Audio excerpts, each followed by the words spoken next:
BA प्रथम वर्ष के बच्चों का हार्दिक स्वागत। बच्चों, मैं अलका जैन, राजकीय महाविद्यालय किशनगढ़ से। बच्चों, आज हम पढ़ रहे हैं तुलसीदास। आपके पाठ्यक्रम में तुलसी के विनय पत्रिका से विभिन्न पदों को ध्यान में रखकर विनय पत्रिका में तुलसी की भक्ति भावना को हम आज यहाँ विवेचित करेंगे। बच्चों, तुलसीदास भक्त कवि के रूप में प्रसिद्ध हैं। यद्यपि उन्होंने कविता करने के उद्देश्य से भक्ति का प्रतिपादन नहीं किया है, फिर भी उनके काव्य में भक्ति संबंधी विचार और विश्वास बहुत स्पष्टतः व्यक्त किए गए हैं। रामचरितमानस तो आचार्य का आदर्श ग्रंथ है, जिसके अनेक लोग पंचम वेद भी कहते हैं, जिसमें राजा और एक विद्वान और मूर्ख, स्त्री और पुरुष, ग्रामीण और नागरिक समान रूप से रस लेते हैं, जो रोटी की तरह सबके लिए भी है और हीरे की तरह केवल जौहरियों की परख का विषय भी है। विनय पत्रिका तुलसीदास का भावपूर्ण ग्रंथ है, जो भक्ति का महासागर ही है, जिसमें आह्वान करते हुए भक्तजन कभी तृप्त नहीं होते। भक्तों के इस ग्रंथ में भक्ति के अनमोल रत्न प्रत्येक गोते के साथ मिल जाते हैं। तभी तो आज 400 वर्षों से भी अधिक समय बीत जाने पर तुलसीदास की विनय पत्रिका के भक्ति पद समस्त उत्तर भारत के मंदिरों में अत्यंत ही श्रद्धा के साथ गाए जाते हैं और उन्हें गाकर सुनकर लोगों को लगता है कि राम को रिझाने का साधन इन पदों की भक्ति भावना में डूबकर अपने आप को राम को सौंप देने से बढ़कर और कुछ नहीं है।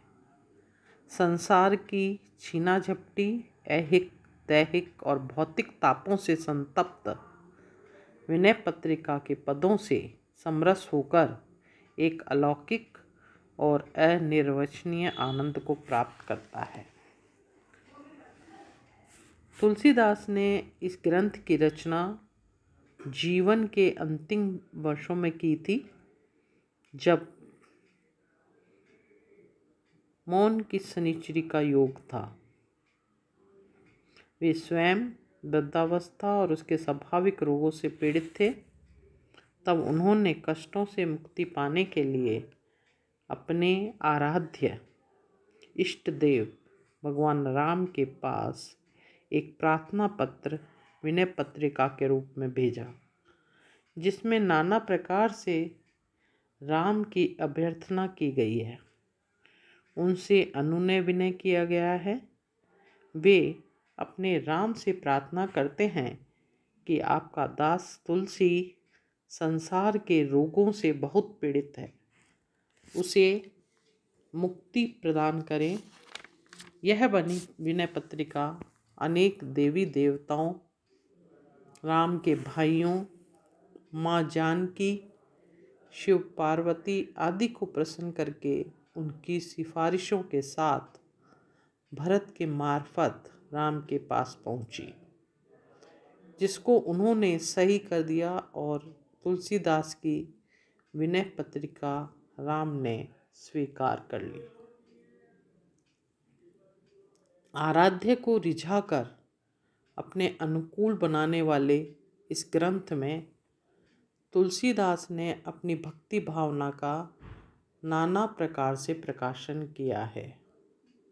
तुलसीदास दार्शनिक दृष्टि से विशिष्टाद्वैतवादी थे और व्यवहारिक दृष्टि से उनकी भक्ति दास्य भाव की भक्ति थी। वे समन्वयवादी थे, अतः सभी प्रचलित भक्ति मार्गों का समन्वय भी उनकी भक्ति भावना में मिला है। इस प्रकार विनय पत्रिका में तुलसीदास द्वारा स्थापित भक्ति विधान का सम्यक दिग्दर्शन हो जाता है। यहाँ उनके भक्ति पक्ष को उसके विभिन्न आयामों में व्यक्त करने का प्रयास किया जा रहा है। आज अब हम विनय पत्रिका के भक्ति के विभिन्न बिंदुओं पर चर्चा करेंगे, जिसमें सबसे पहले है दास्य भाव की भक्ति। तुलसीदास की भक्ति प्रकृत्यात्मक है। वे अनुचर की तरह अपने राम के साथ अत्यंत ही मर्यादापूर्ण व्यवहार करते हैं तथा दास बने रहकर ही अपने स्वामी को रिझाते हैं। हाँ है चाकर राम के पटो लिखो दरबार, तुलसी अवा का होऊगे नरसे मनसबदार। उनके दास्य भाव के आदर्श पवन पुत्र हनुमान है, जो केवल सेवा के माध्यम से ही अपने प्रभु को प्रसन्न करने के लिए हमेशा उद्यत रहते हैं। मानस के तुलसीदास ने इसी सेवा भाव, जो दास्य भाव की भक्ति के रूप में है, को मुक्ति का सेतु स्वीकार किया। सेवक सेव्य भाव बिनु भवन तरिये उर्गारी। विनय पत्रिका में इसी दास्य भाव का अनेक प्रकार से प्रकाशन है। तुलसीदास समर्पण के भाव से राम की दासता स्वीकार करते हैं। पत्रिका के अनेक पदों में इस दास्य भाव का पोषण इस स्तर पर हुआ है जो विगलित कर देता है। दास के रूप में ही वे अपने प्रभु से प्रार्थना करते हैं, अब कछु समझू परत रघुराया, बिनु तब कृपा दयालु दास हित मोह न छूटे माया। वे तो राम का चेहरा बनने की अभिलाषा भी संजोए रहते हैं। छूटे न विपत्ति भांजे बिनु रघुपति, सुनी संदेह निबेरो। तुलसीदास अब आस छाड़ करी, हो न राम कर चेरो। तुलसी की भक्ति भावना में यह दास्य भाव अत्यंत दीनता के रूप में धारण कर लेता है। ऐसे दास किस स्वामी को नहीं रिझा सकेंगे। राम को गुलाम नाम राम बोला राख्यो राम, काश ये न द्वे हो कबहु कहती हो। रोटी लूँगा नीके राखे, आगे हुई को वेद बाके, भलो है वो तेरो ताते आनंद लहत है।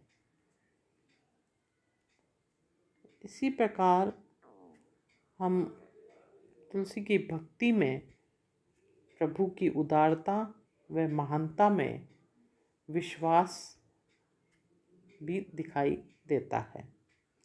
विनय पत्रिका के पदों में तुलसी का भक्त हृदय शतधा होकर आराध्य के चरणों में स्थान पाने का प्रयत्न करता है।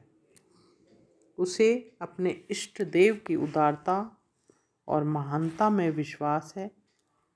राम उदार हैं, महान हैं, क्षमाशील और करुणा निधान है। उनके समान अपने भक्तों का भला करने वाला और हठपूर्वक पापियों का उद्धार करने वाला अन्य कोई नहीं है। ऐसे को उदार जग माही, बिनु सेवा जो द्वे दीन पर राम सरिस को नाई। राम के शील, शक्ति, सौंदर्य का गुणानुवाद करते हुए कवि कभी अघाता नहीं है। कुसुमादपि कोमल और ब्रजादपि कठोर व्यक्तित्व से वह संकटों का मोचन करने की कामना कर सकते हैं। उन्हीं राम ने यह मानव जीवन प्रदान किया है। हरि तुम बहुत अनुग्रह कीनो, साधन थाप विबुध दुर्लभ तनु, मोहि कृपा करी दीनो। कोटि हूँ मुख कहीं जात न प्रभु के, एक एक उपकार तथापि नाथ कछु और मांग ही दीजे परम उदार। इस तरह कवि जो हैं अपने प्रभु से जो है विविध रूपों में संबंध स्थापित करना चाहते हैं और पूरी तरह से उन्हें समर्पित होकर अपनी पूरी भक्ति की दास्तां जो है अर्पित करते हैं। बच्चों, तुलसीदास की भक्ति की ये विशेषता है कि वे राम में ही अपने समस्त संबंध को केंद्रित कर देते हैं। अतः जिसका संबंध राम से है वह उनका भी निकट व्यक्ति हो जाता है। राम के राम बहु दिव्य संबंधों की स्थापना करके उन्हें अपना बनाना कवि को अभिष्ट है।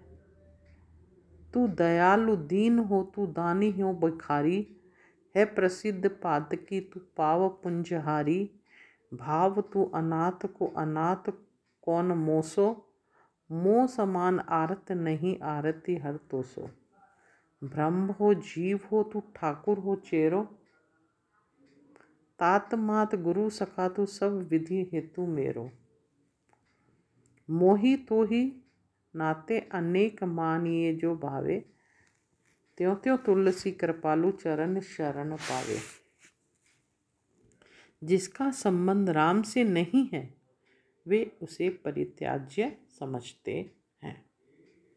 जाके प्रिय न राम बधेहि, तजिए ताहि कोटि वैरि सम, यद्यपि परम सनई। इस प्रकार विनय पत्रिका में सारे संबंधों को राम में केंद्रित करके ही गोस्वामी जी ने अपने भक्ति का परिचय दिया है। तो बच्चों, इस कालांश में हम विनय पत्रिका के इन्हीं बिंदुओं पर चर्चा कर पाएंगे। अगले कालांश में हम आगे के बिंदुओं पर चर्चा करेंगे।